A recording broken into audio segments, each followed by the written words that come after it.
Good evening and welcome back to another live episode here on the Red Tinted Glasses YouTube channel. And every time I seem to be doing a live, it seems to be a different co-host.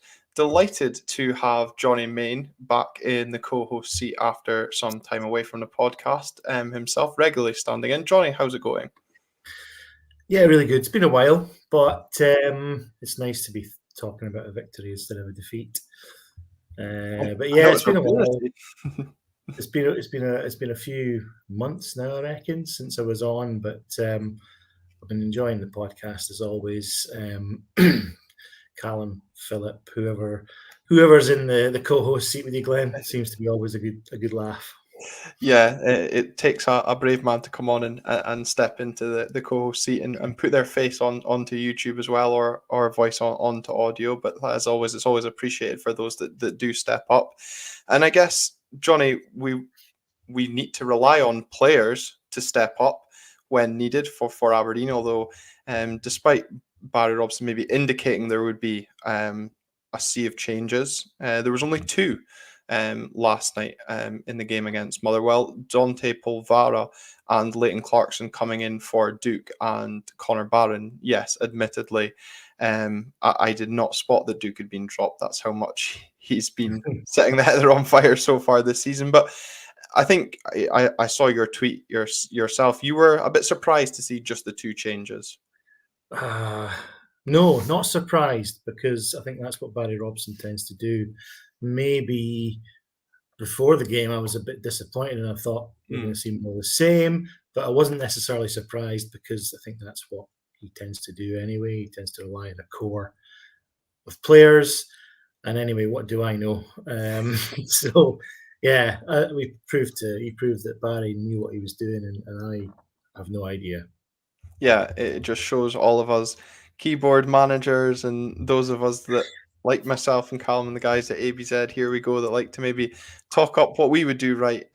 Shows what we actually do know, and maybe there should be a little bit of faith. But I think, as good as we were yesterday, we do also have to maybe caveat that and say that some of the defending on show from the opposition was extremely poor. However, like if you think back to the game against St Johnstone, at least last night we were clinical in front of goal. We were. I think there was a huge difference. I mean, it was a completely different performance from the one on Sunday at Kilmarnock and the one in the previous home game, which seems an age ago now, against St Johnstone at Audrey, which was really dire as well. I suppose if we were coming into the game just after a Kilmarnock game, we might not have been so pessimistic. But if you look at it through the lens of the Helsinki game, the disappointment against Pauk when we should have won, and then the Kilmarnock game, I think there was a bit of pessimism, certainly in my household, even amongst my kids, who were like, "Oh, we're going to get beat, aren't we?" I was like, "Well, you never know. But I was thinking this could be a tough night. But the only thing that kept me hopeful was that Motherwell are in terrible form as well, and they were dreadful last night. But then again, 4-0 probably wouldn't have flattered us on the balance of play and the way we played. So even if Motherwell had been playing well, I still think the way we played last night, we would have got the result." Yeah, and I tuned into Gogsy's vlog this evening as well to see kind of his sad face and what it was like from a Motherwell perspective. And even he said at halftime it was 2-0 going on 4 and 4-0 going on 6 or 7. And it's hard to disagree because some of the play that we had on show last night was night and day from what we saw on Sunday lunchtime down at Rugby Park, and what a difference it makes when we don't hoof the ball up the pitch to Bojan and Duke, and we actually, put the ball on the deck and pass teams off the park, kind of what we saw last season from Barry Robson. It was absolutely that. That's exactly. I was thinking about that today. We varied the play really well. We started off first 5 minutes. After the first 5 minutes, I could already tell the team were different than Sunday. The tempo, they were setting the tempo of the game. Lots of short passes, some nice passes. Some passes didn't come off, but they were trying at least to make what the kids would call progressive passes, and but also they weren't afraid to go a bit direct at times.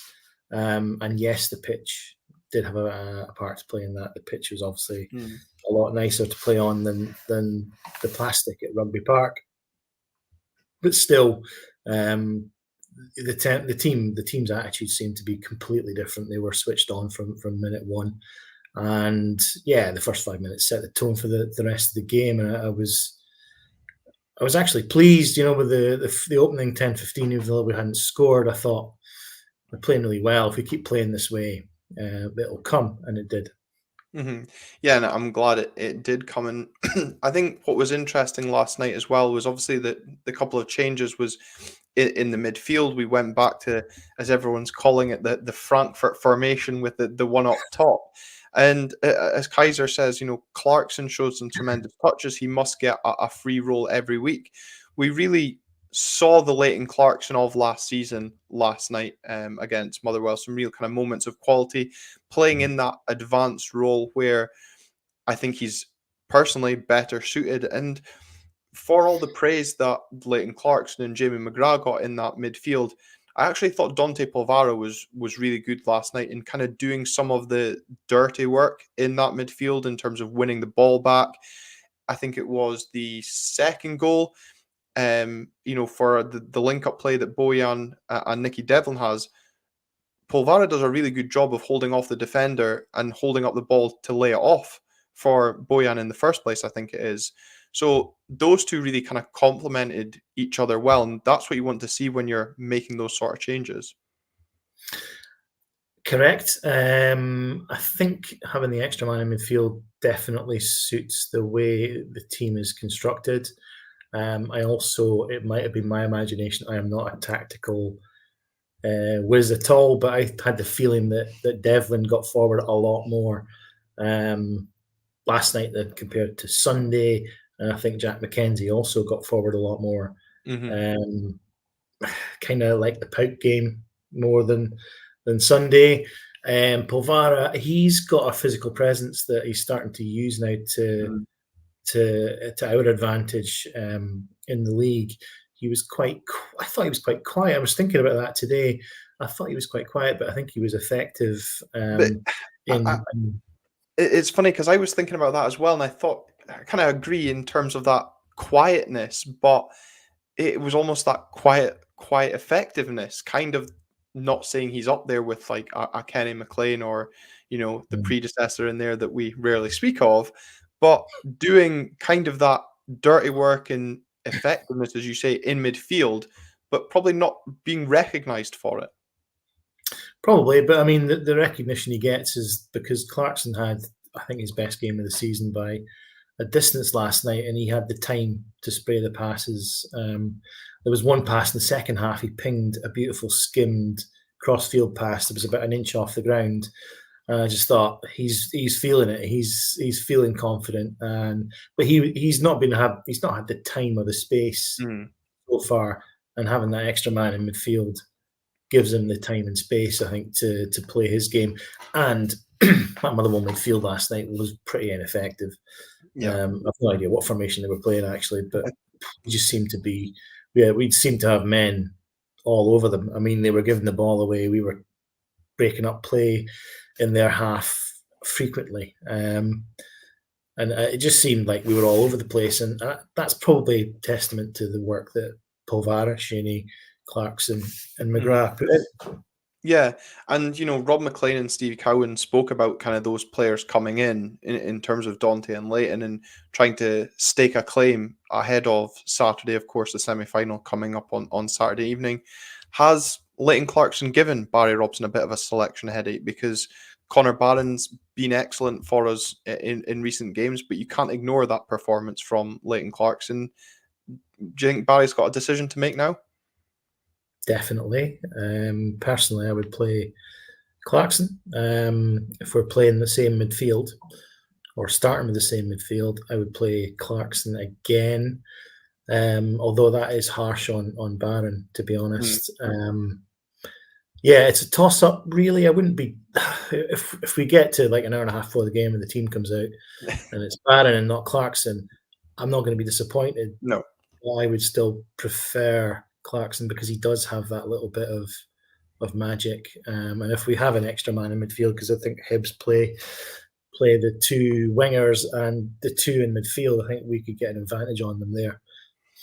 Yeah, and I guess obviously Michael Monan's going to join us a bit later on to kind of help give us an insight on Hibs, and there was a few changes to their team on midweek, and I don't know if that's injury, tactical from Nick Montgomery, or potentially saving some of their players. I'm looking at Martin Boyle in particular that started that game on the bench. But if we go back to last night's game, and that first goal kind of really summed up the way we'd been playing in the opening exchanges, as you said, maybe finding our way that first 10, 15 minutes, but looking the better team.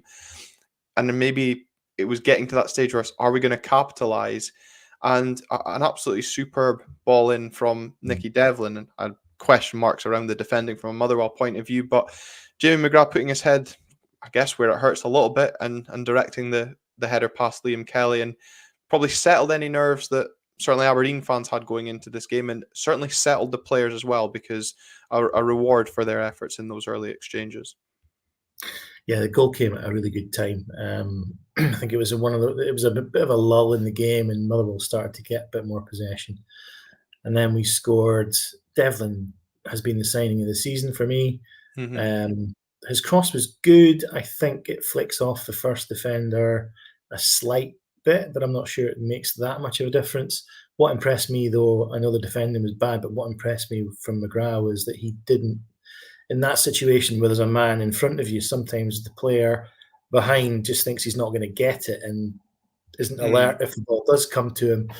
McGrath didn't do that. He was ready to take the chance when it came. Lovely, smart finish. Beautiful finish. He's an elegant player. Sometimes he disappears from games, but last night he was good. He was effective.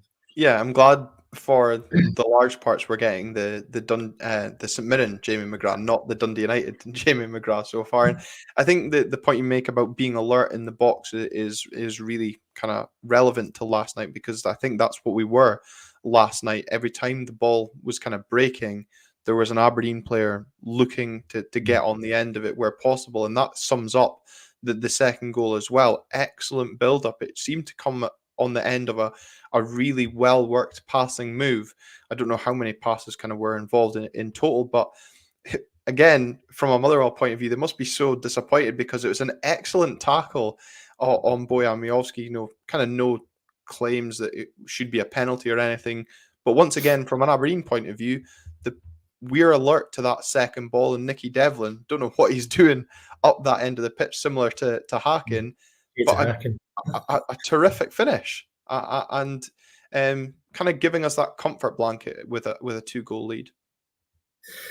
Yeah, again, good time to score the second. Kind of killed Motherwell off a bit. Great move. Bojan was sharp. He was really sharp last night. I was just wondering, we take him off at halftime, 2-0 up, save him for Saturday. Yeah. And I thought he maybe went on a bit long in the game, but he was just so good last night. I was worried he was going to get injured, really.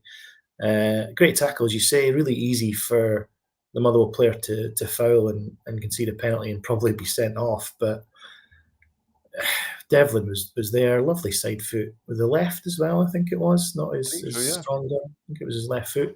Smart finish. Again, we were sharper all over the pitch last night, and we were a bit relentless and clinical when we needed to be.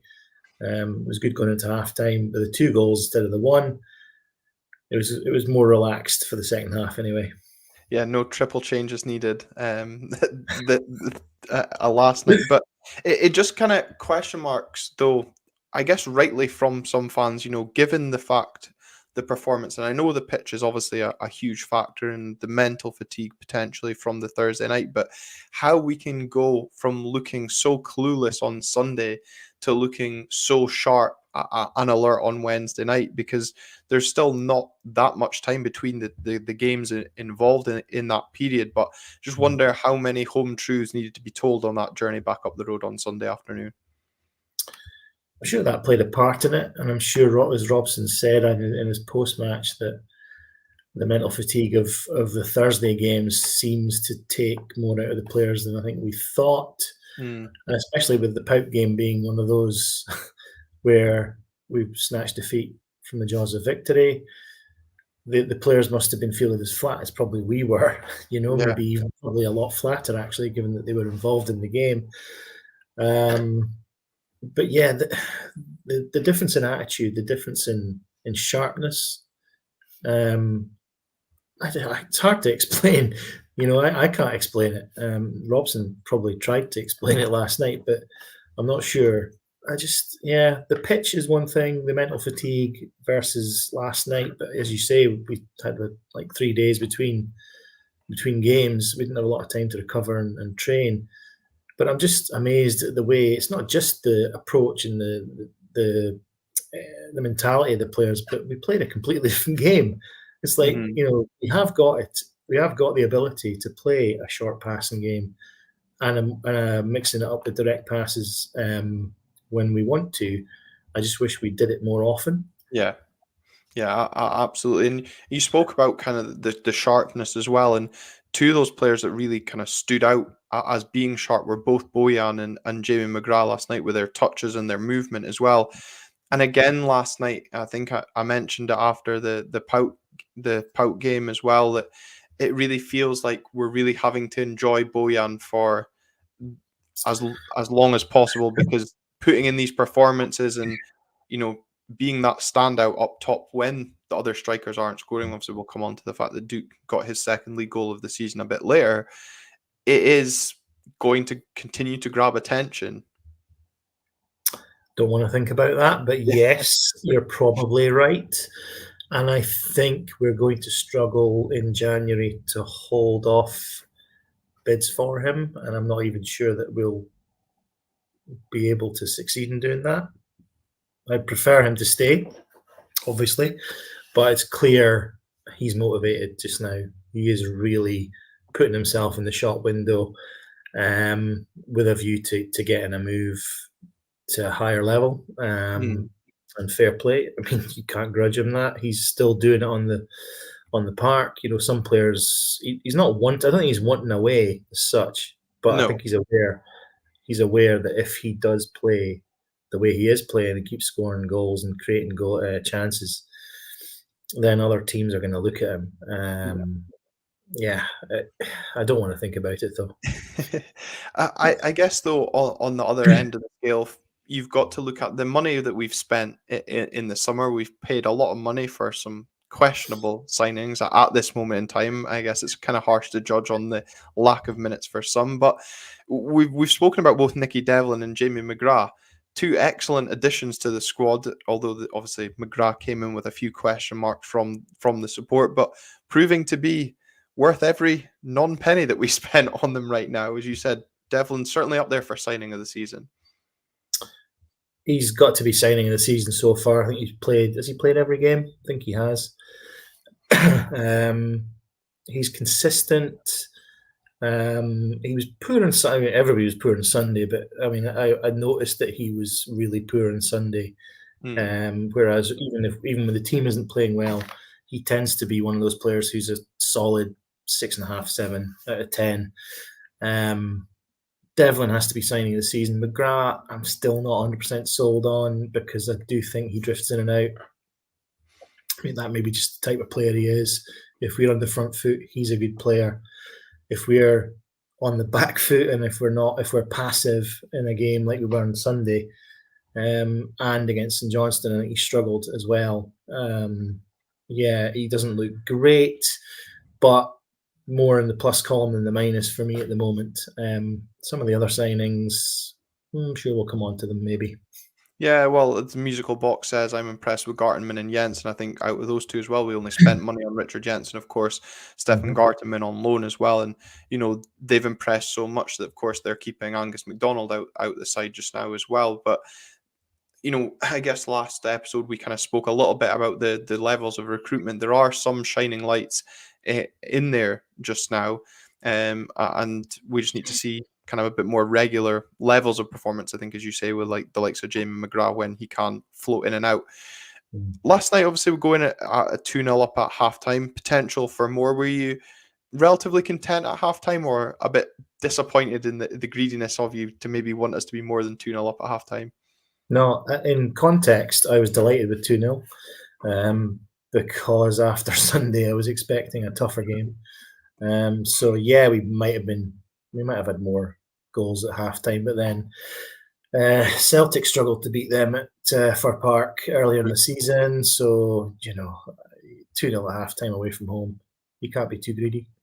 No, and especially off the back of what we saw on Sunday as well. And what also encouraged me as well was the way we continued the momentum in the second half, albeit delayed for still not really sure why. Referee communication was the official line. Now, whether that was because they couldn't hear each other or there was a issue with VAR, but of course we've seen what happened in the League Cup semi-final last year where sides played on without VAR. We won't go into that one too much, but a kind of strange one that if it wasn't an issue with VAR, why the game kind of didn't play on, because surely they can still be able to communicate with each other, like referee and linesman anyway. Yeah, no idea. Can we talk about the ref? He was abysmal. I mean and it's weird. not for us, but for Yeah. Motherwell, he was abysmal. And the second goal, they had a prolonged VAR check for offside. As soon as the replay was shown, you could tell it was miles onside. I've got no idea why it took them 2 minutes plus to get the game restarted. Frustrating, to use a Calum word. Barry Robson word. A Barry Robson word. What was his name? Is it Colin Stephen? Colin Stephen, yeah. Yeah. Interesting hairline. Yeah, looks like Sid from Toy Story. Absolute joker. Had an absolute nightmare of a game. And I know you were annoyed at him booking Calaros for time wasting as well. We're already 3-0 up at it, or 4-0 up at the time, or 4-1, and he's booking Calaros for time wasting. We don't need time wasting.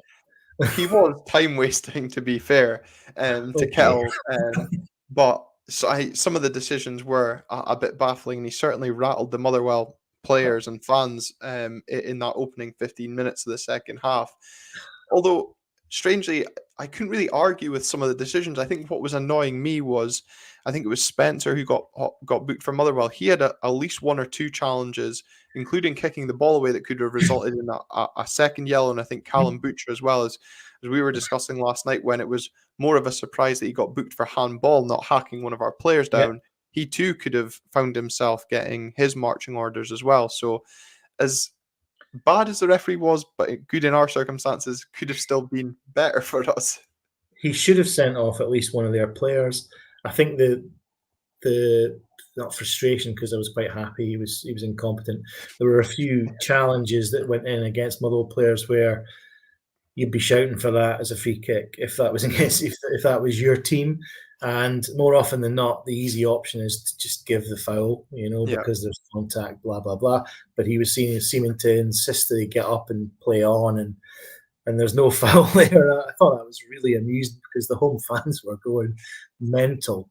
And on Red TV, you get the lovely sound effects from the season ticket holders in front of the box there, which is always amusing. I think Fir Park is a pretty good venue, but not as loud as Tynecastle or as booey as Tynecastle.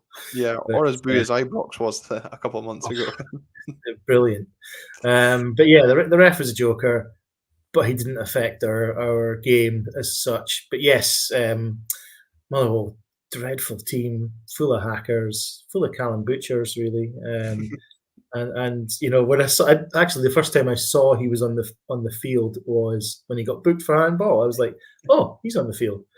Yeah, well, I think he only came on at halftime as well, so it shows how long it took for him to actually pick up a booking. But in speaking about the referee as well, you probably have to give him a bit of praise in terms of the third goal as well, because I guess maybe with VAR on the back as well, he could have quickly blown for a penalty when Jamie McGrath goes down under the challenge of Liam Kelly, although I think Liam Kelly was actually trying to insinuate it was a dive, and I know by your reaction, for those that are maybe tuning in on the audio version, are skeptical if that would have ended up being a penalty or not. But watching on the vlog of Gogsy back, because I didn't kind of appreciate it at the time last night, that goal actually starts from us blocking a Mika Bireth shot, and then getting the ball straight up the park to Bojan, who, runs pretty much half the length of the pitch to get into the box, and then once again is tackled superbly.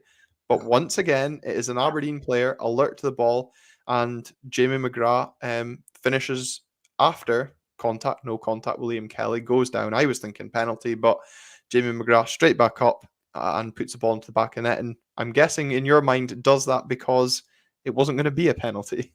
Correct. He realised. I think he wasn't even claiming for it. He realised what he's done. I think we'll talk about the build-up. Fantastic play from Bojan. Loads of space because Motherwell were pushing forward, obviously, to try and get back into the game. Bojan had there was two defenders back, and he had room to run into. Superb run by him. Again, good tackle. Again, like you say, the alertness of the support player, McGrath in this case, instead of Devlin, to pick up the scraps. He went over, I'm thinking, penalty, definitely, easy decision. Then he gets up, I'm like, oh, he's getting up. He can score. And boom, right in the back of the net. And then when you see the replay from behind the goals, you realise, I don't think he's actually touched him. That's why McGrath's got back up again and thought, I'll just finish it here now and never mind the decision. Yeah, and kind of rounded off what was a good night for Bojan Miovski. It's weird though, accredited with no assists despite what was some excellent build-up in terms of involvement to our goals last night. And kind of you mentioned it earlier, I think, about how much he had kind of maybe overplayed in the sense, and I definitely agree with you that I thought he would have come off sooner, potentially even at half-time, to protect him for Saturday's semi-final. But he was allowed one final piss take of the Motherwell team with his sliding in to keep the ball in play. And I don't know how the referee, again, probably summing up his performance, decided to give a free kick to us when I don't think there was any foul in that. But glad that Barry took Bojan off at that point and gave Duke a run out. And obviously Duke goes on to get on the score sheet as well. Yeah, it was nice to see Duke scoring a header from inside the 6-yard box, which he should never be against someone like Motherwell's performance last night. One of our smallest players getting a free header. That wasn't really it. What was it, a free header? I suppose it was. He didn't really have to jump for it. And it was nice to see, obviously the players were delighted that he got the goal. He's not had the best of form, as we know. I'm not sure this is the turning point either, but no. It was nice to see him getting a goal anyway to his name. He didn't really do much. I mean, with all the subs and changes and the fact we probably took the foot off the gas for the last 20, there was no real chance for him to really stamp his game on proceedings, or Sockler, when he came on, really didn't have a chance to show his worth either, to be honest. Yeah, no, I think that's fair. Despite Stevie Cowan's best hopes that this was the turning point for Duke, still don't really think he showed possibly the full last season Duke that we saw. But there was glimpses in there, and I think you saw how much obviously it meant not only to him but his teammates that he got that goal, and hopefully, for everyone's sake, but including obviously Bojan's sake, that he can kick on and just take that bit of that pressure off Bojan's shoulders when it comes to goal scoring. But I think, as was pointed out in a few of the replies to our Twitter account last night, it was good to see a bit of a spread on the goals and other players, getting up and chipping in where possible. You mentioned there taking the foot off the gas in the last 20 minutes. That's probably taking the shine off what was an excellent first 70 minutes. A little bit.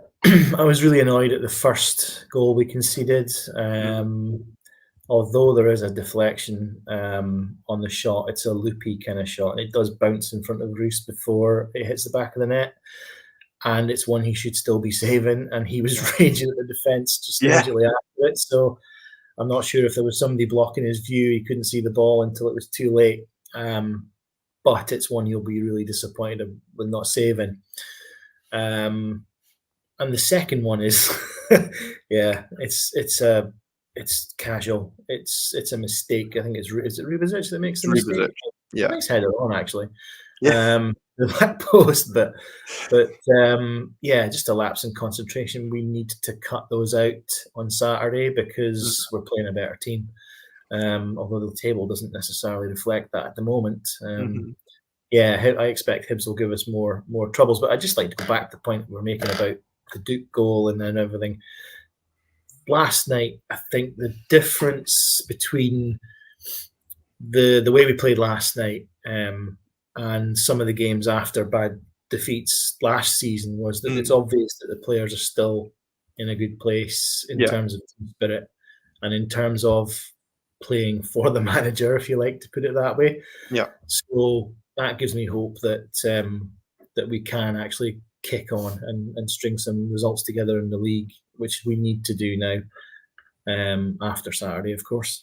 Yeah, exactly. And, I guess, the overreaction, if you want, including myself and Calum to Sundays. I did that too.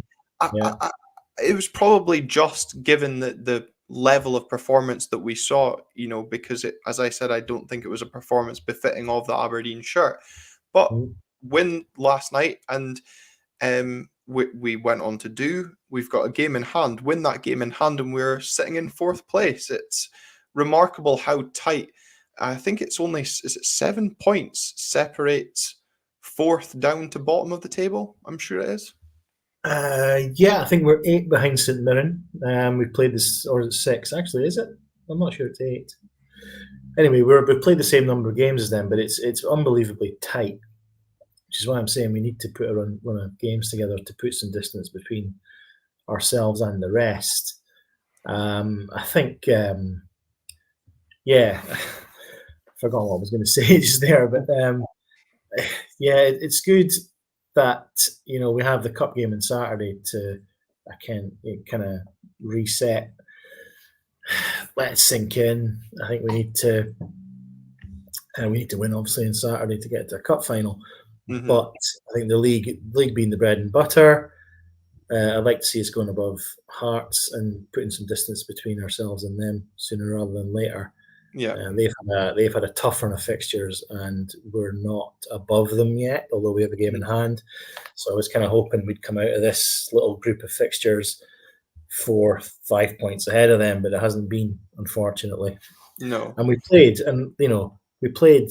the way that we should be playing against teams like Motherwell, and that's kind of the anger from Sunday, is that with the investment we've made in the squad compared to the opposition, that's how we should be playing, and that's how, if we can perform like that more often than not, then there will be no complaints from us, I guess. There'll be no doubting of the manager, doubting of the team, like there was after Sunday. Yeah, so do you think last night showed signs that Robson's maybe learnt himself from Sunday's defeat? Because I saw someone actually mention today, and it made me think, we didn't actually see a long throw last night either. No, I think we did it defensively in the second half, but not in attack, which was great. We played short passes. We didn't hoof the ball. I think, did Calum launched it a couple of times when they were pressing, I think, particularly in the first half. But I don't think the tactic wasn't to have Kellerus shell the ball long all game like it was on Sunday. I'm not sure you could say he's learned, because that's the kind of stuff we were playing under him in March and April last year. So I think we've just gone back to that. I don't know what caused the change, but I'm glad that it came anyway. Yeah, no, totally. And I just think as well that, you're right about kind of this maybe mistakes that we saw creep in towards the end, because obviously that was a kind of point we'd started on. And I agree. I think Cal should do better for the first goal, despite the deflection. I think you always know if the keeper thinks he should have done better, because the first thing he'll do is berate the defense, as well, try and deflect from himself. And then, as good as Ruby's been, it's just another maybe kind of switch off from Ruby towards the back end of a game that's obviously once again costing us a goal as well. But there was a couple of other chances. I think there was a ball flashed across the face that Theo Bair couldn't quite get on the end. So, I think going to that point you said, a team like Hibs will probably have viewed that last 20 minutes and taken encouragement from it. But as fans, we can't help but probably go into that false sense of hope that a victory gives you going into a game like this at the weekend. I'd also like to say Hibs completely collapsed in the last sort of third of the game, of their game on Tuesday. They were 2-0 up and cruising, and somehow contrived to draw at home against Ross County.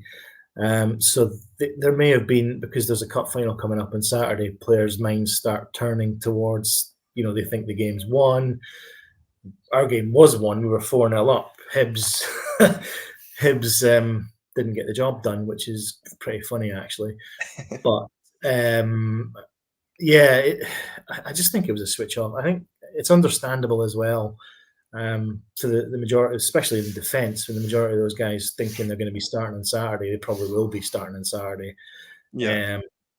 It's forgivable, but I think, I don't want to see it again, but I'll let it off just this once. Yeah, I think it's forgivable when you're 4-0 up. And you've managed to see the game, especially I think the second goal coming as late as it did. I think had it come in about 5 minutes earlier, there would have been a few, oh no, please, let's just see the game out. So I think that's why there's maybe kind of not too much going to be kind of said and dwelled upon on it. But let's hope the focus has been now channeled towards Saturday, and he's been waiting in the wings for a few minutes, but we'll bring him onto the live just now. So joining us to help preview the game against Hibs on Saturday is Hibs fan and regular contributor to this podcast, Michael Monan. Michael, have you recovered from Tuesday night's capitulation?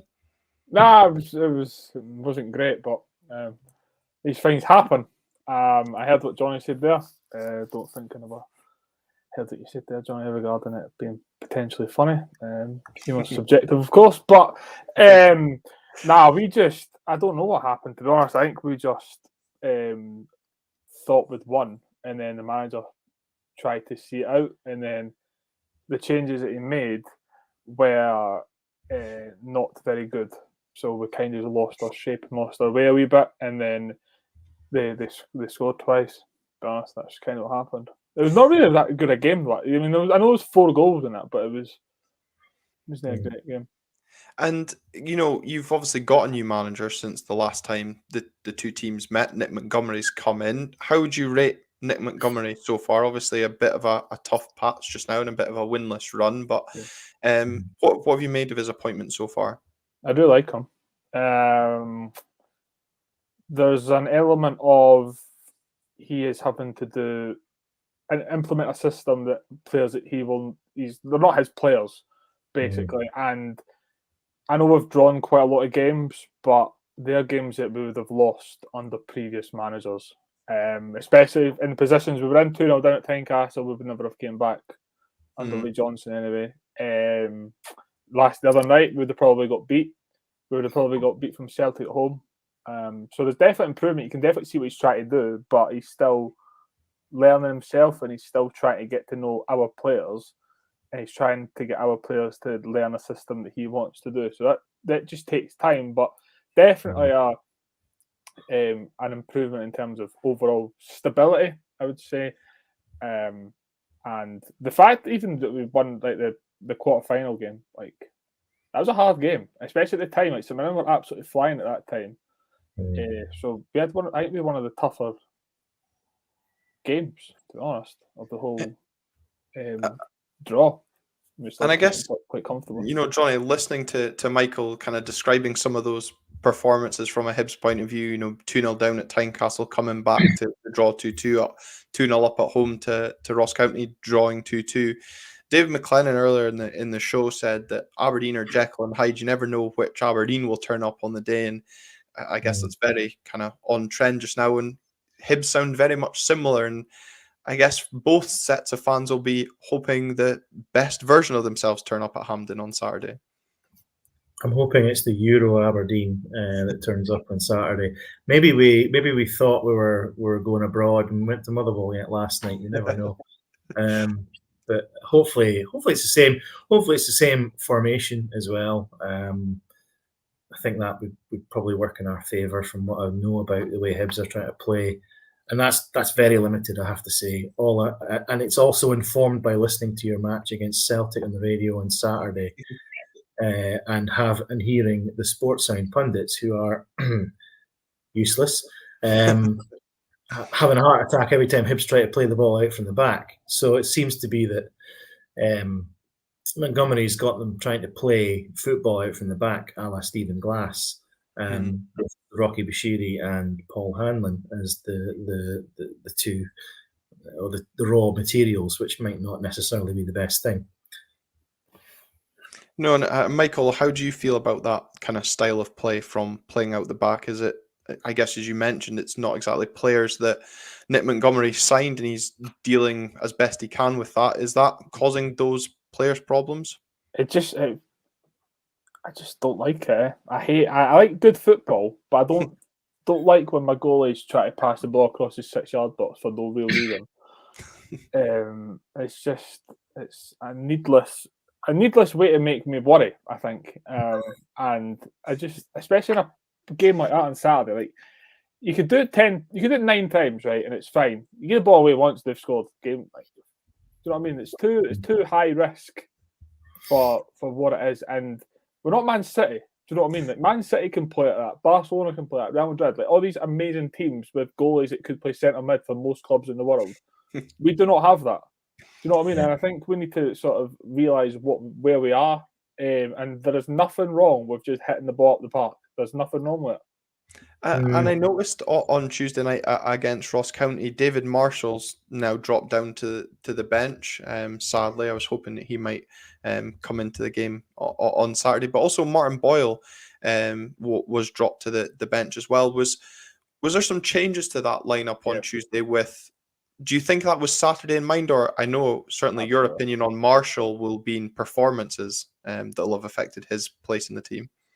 Well, Marshall played well Marshall played well against Celtic, to be fair.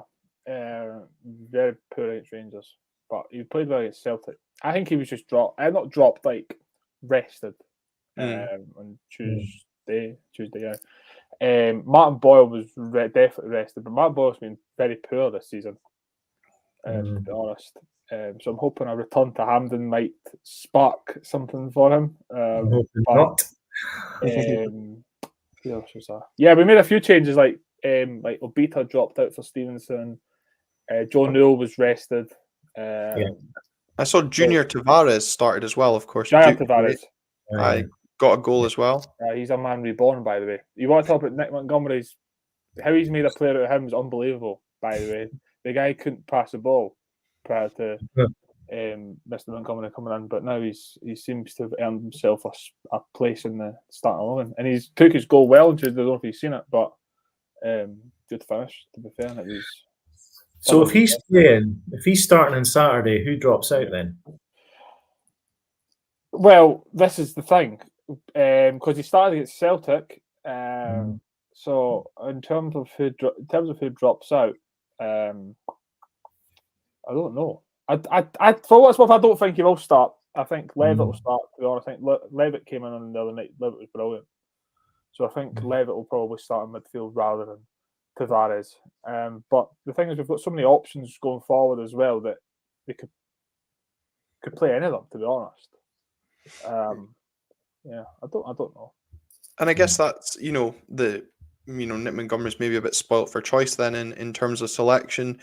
Jonny, I kind of can't help but feel we're not so spoilt for choice in terms of selections. And Michael Taylor mentioned earlier he would stick with the same 11 that started last night, no changes for him going into this weekend. And I forgot to bring up PGL Tunas that the Doric Roberto Carlos was superb again. Jack McKenzie continuing his fine recent form.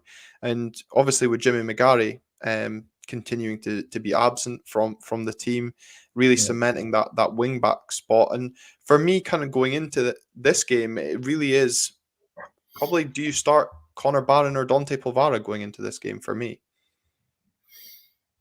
Yeah, that's an interesting one. I would keep the same team as well. I think Robson probably will keep the same team because I think he likes that continuity and the momentum, and I think it suits. I think it's a good matchup for us. I think the thing that worries me about Hibs is their pace against our defenders over the top, maybe.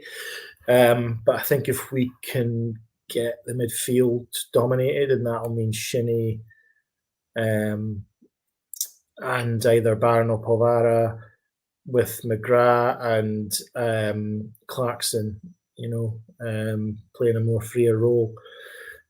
I think we can get domination in midfield, and if we can, I think we'll win. But I do worry about the pace on the break or Hibs' pace up front. Yeah, I'm not really so worried about the pace that Christian Doidge might possess, but obviously you've got Martin Boyle, Ellie Ewan, and Dylan Vente looks quite handy up top. Do you expect him to start the game on Saturday night?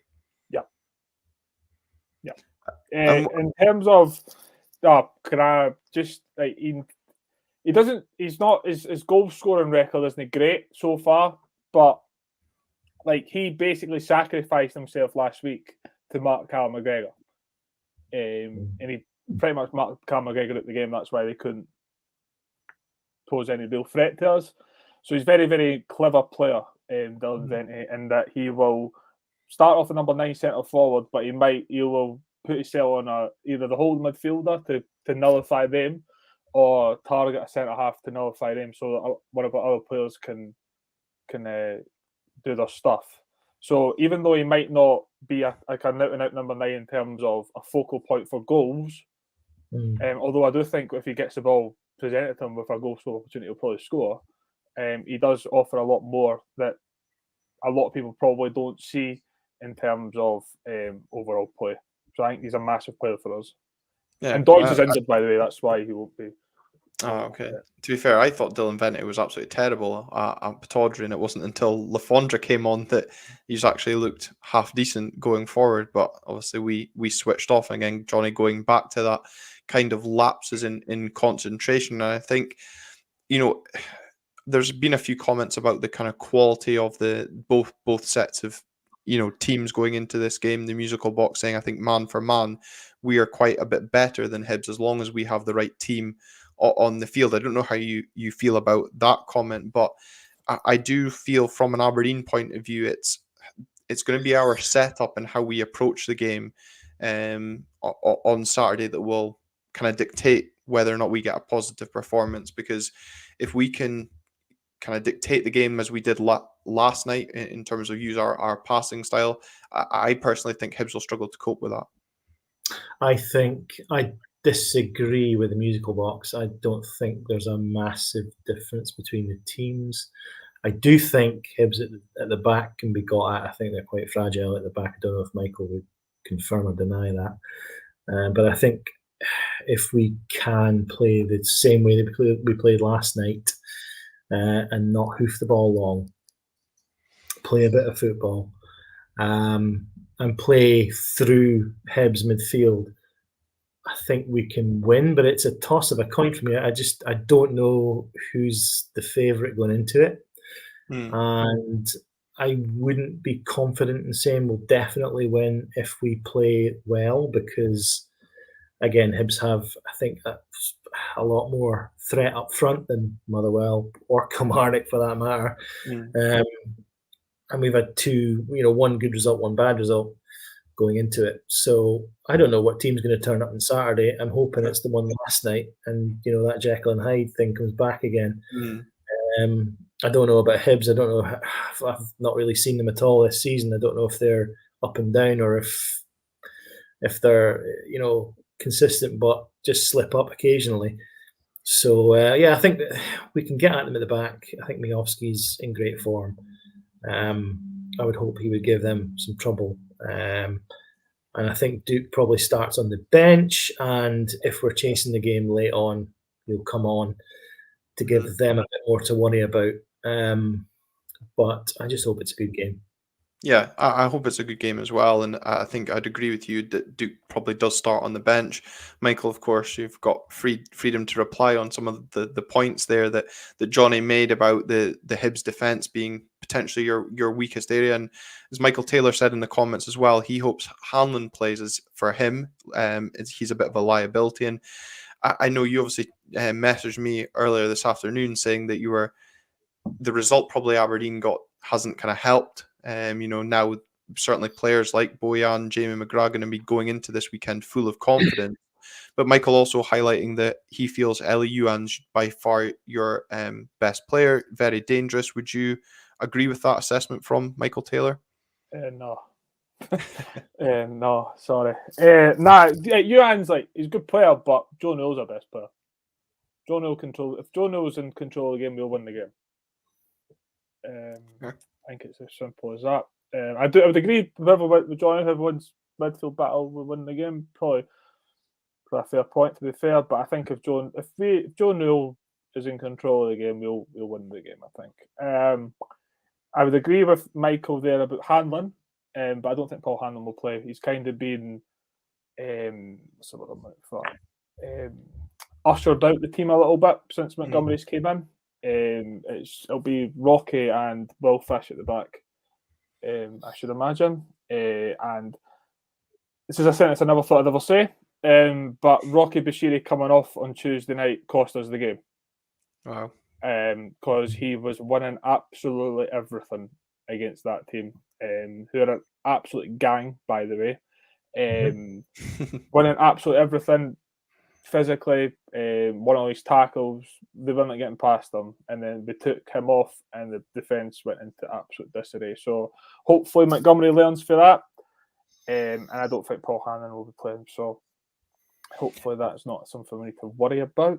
I guess going into this game, it's kind of both managers are still learning.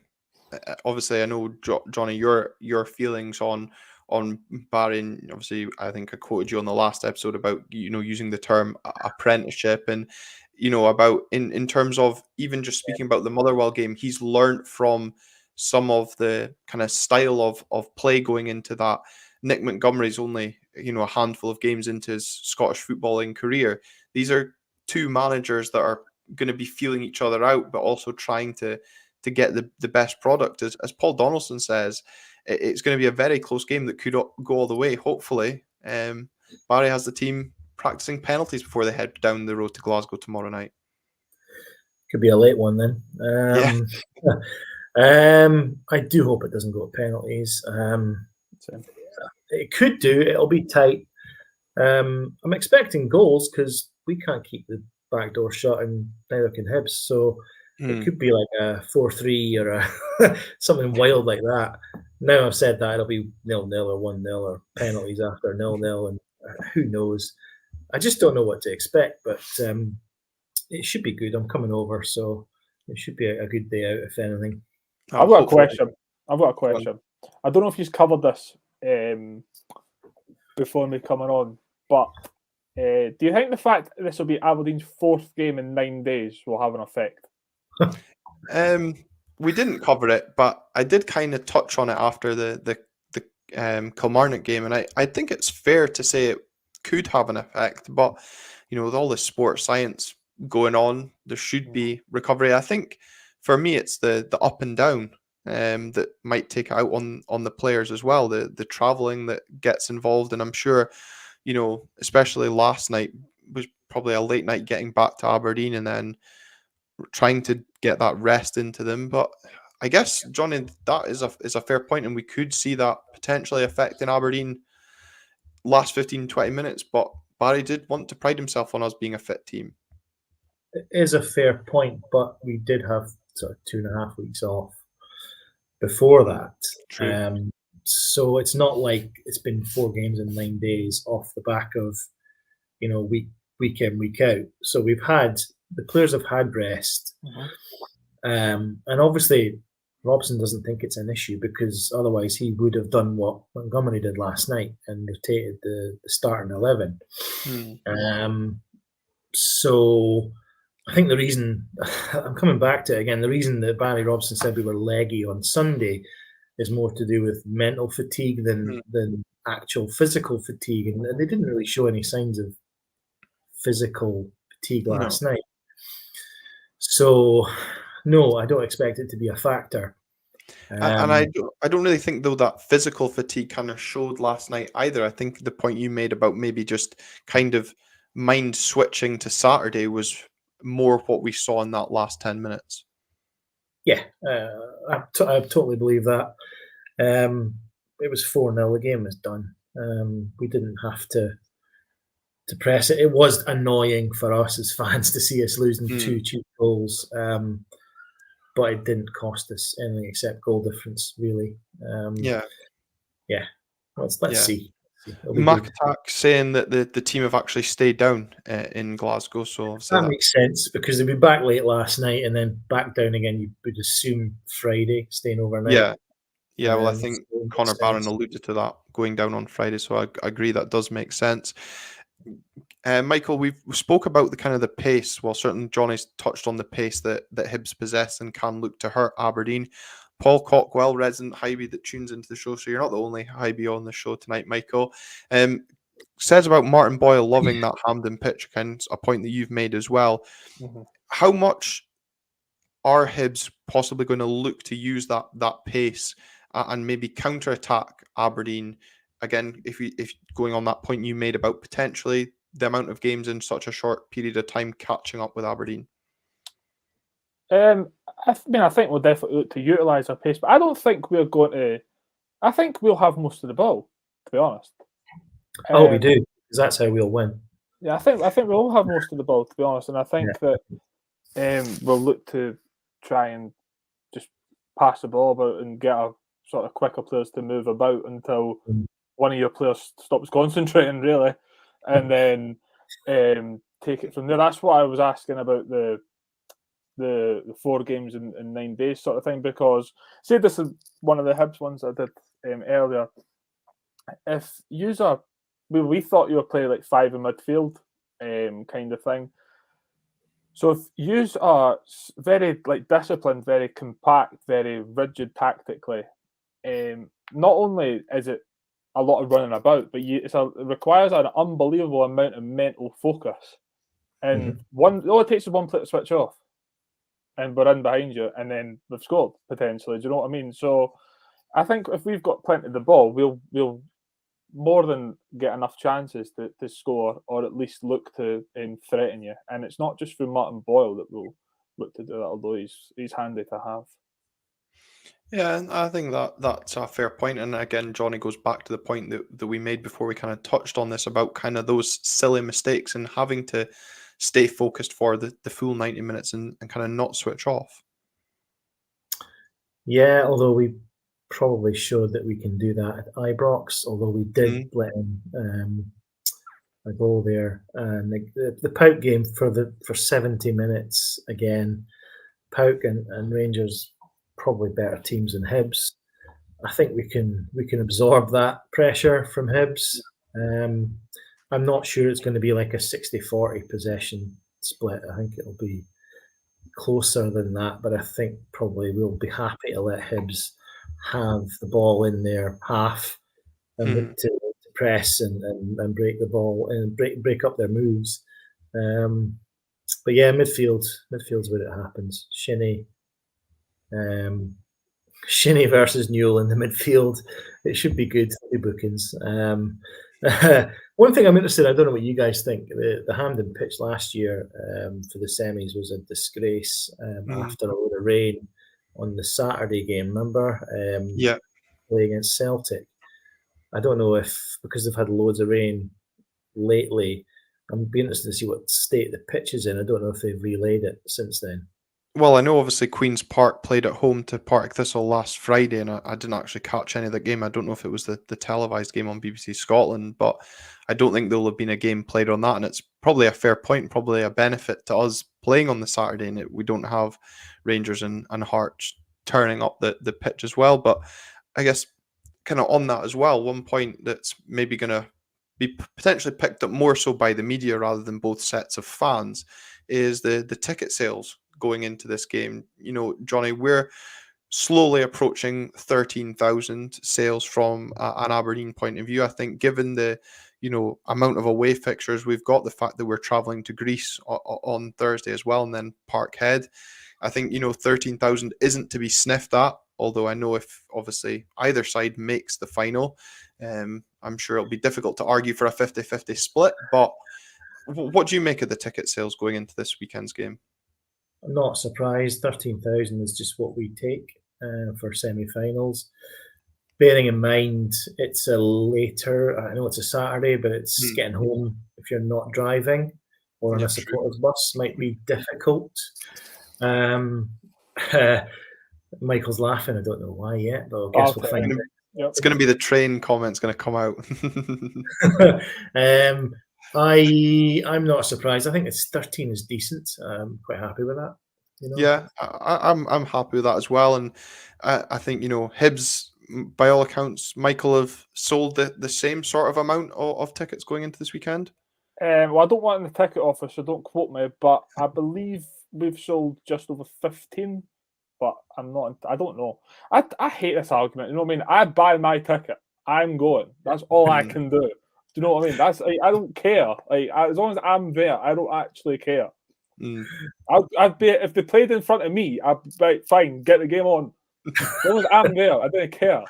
Yeah, it's not attendance FC that they don't play till Sunday. But I think it's a fair point. Both sets of fans that are there will do their best to get behind the team, and I think I'm with Johnny. I think it's going to be a close game, but I don't know. It's last night's given me a lot of confidence that I was not expecting to have going into the weekend. Johnny, still, I'm tempered. I'm not confident. Okay, I'm confident that if we play like we did last night, then we can win. If they're not motivated to turn up at Hampden in a semi-final, then we might as well all go home. There's no point. So yeah, I think the team will be motivated. Both teams will be motivated, obviously. Yeah. There'll be 30,000 inside Hampden. It'll be Sunday night. We'll all have had a few beers. The atmosphere will be great, even if Michael doesn't care. The atmosphere will be it'll be bouncing. I just hope that we're going home happy after this one. I haven't done that from Hampden at a semi-final for a while. Yeah, and obviously, Michael, we're speaking in terms of an Aberdeen point of view and having a bit of confidence. As I said, Hibs not on a great run of form. What is the confidence like from a Hibs fan going into this game, or is there that confidence because anything can happen in cup football? I wouldn't say we're not in great form. I'd say we've lost one game in 8. Albeit, granted, there's a few quite a lot of draws in there, but it's not a winless run. Then it's not disastrous form, is it? I think we'll win. I wouldn't expect you to come on here and say that you're going to lose. No, but I've done it plenty of times before. I think we'll win. And I thought we'd win prior to last night. I thought last night, obviously not ideal, but it's not really changed my opinion, to be honest. Where do you think the game's won and lost then at the weekend, Michael? Midfield, absolutely. Same as most games, really. Same as most close games. Everyone's in midfield won the game. I think we've got more players that can win a game of football. Yeah, we've got Bojan Miovski, so it gives me confidence. Respectfully disagree. That's fine. You're right, wrong. Well, it's been interesting to kind of hear both sides of the argument going into this weekend. It'll be a close game, but let's just hope that Aberdeen come out on the right side of that, all things considered. Jonny, safe trip over from Ireland, and enjoy the game as well. And Michael, safe trip through to Hampden as well, and hopefully you're sad come full time as well. But thanks as well, Jonny, for coming on and helping me out on this podcast. If you have been joining us live on the YouTube channel tonight, remember to leave a like on the video. Subscribe if you're new to the channel. We're so close to hitting 1,750, so it'd be great to do that before the semi-final, and hopefully when we're back next week, we're speaking about being in a final and previewing that trip to Greece. So thanks very much for tuning in. Until next time.